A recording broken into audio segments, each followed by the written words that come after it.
Next up, amending commits. Occasionally, when you're working with Git, you may create a new commit and then realize just a moment too late that you forgot to include a relevant file in the commit. Or another thing that can happen is you make a commit and then you read over the commit message and you realize too late that you have a typo. You wrote something wrong in that commit message. So there are a couple of ways of fixing those problems, but the easiest one, the one I'm showing in this video, is to amend the commit. So this allows us to edit or to redo, to update just the previous commit. So this doesn't work if you made a mistake 10 commits ago. This is only if you made a mistake just one commit ago. So here's how it works. When you make a commit, here on my slides, I'm doing commit-m, I made some commit, then I realize, shoot, I forgot to include a file. So I add that file, I stage it, and then I git commit -- amend. And amend is going to redo the previous commit. You can read about it on the docs, although, as always, it's a little bit intimidating. I'll search for it on here. Amend. Replace the tip of the current branch by creating a new commit. We haven't talked about branches, but creating a new commit. It's prepared as usual.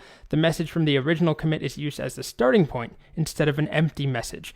I don't know if that's at all helpful to read. I'm just going to show it to you.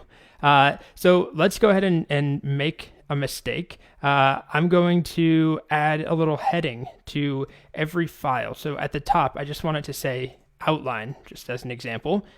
And then I'll add some space in there. Something like this. I'm going to do that for all my other files, chapter 1, 2, and characters. So let's do it for characters in here. So there, I have a change in this file. Here's chapter 1, or chapter 2 rather. So that's chapter 2, and then chapter 1. Okay, so I've made those changes, just added a little heading to each one of those files. If I type git status, of course we see we modified 4 files. So let's go ahead and stage some of these files. Let's do chapter 1. Let's do chapter 2. I'll make this full screen. And let's do the characters file, but I'm going to deliberately pretend to forget the outline file. So I'll add those 3 files. They should be staged. And normally I would check, like I just did with git status, and realize, oh, I forgot that file.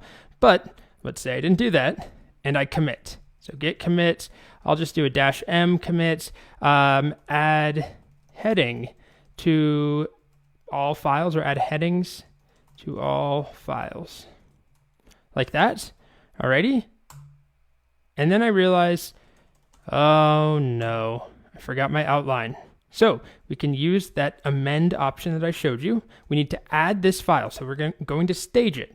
Again, this only works if I haven't made another commit. I can't go back and edit a commit from 10 commits ago. But I did just make that commit, and I'm going to amend it. So I'll add that file, but I'm not going to commit like normal. I'm going to do a git commit -- amend. All right, and this is going to open up in VS Code, because that's what I've configured my editor to be. And it opens up the previous commit message. And this allows me to edit that commit message. So if I had a typo in here, I could change it.